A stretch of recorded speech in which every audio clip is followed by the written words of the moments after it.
रजौली।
कैसन बदलाओगे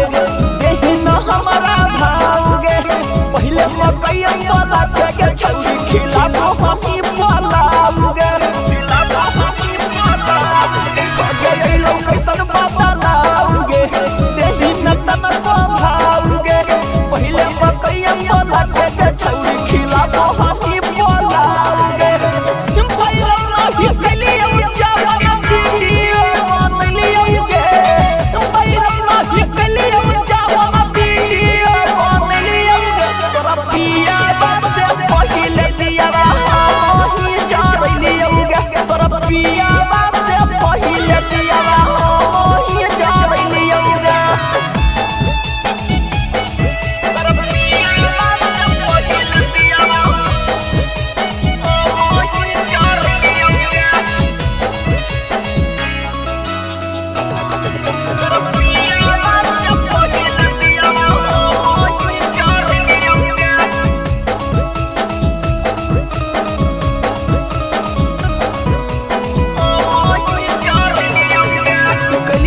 हम ही जवान गे जानो हमको भगवान गे भगवान करी अटा पछौरी करो ही कते मान गे कलियो हम ही जवान गे जानो हमको भगवान गे भगवान करी अटा पछौरी करो ही कते मान गे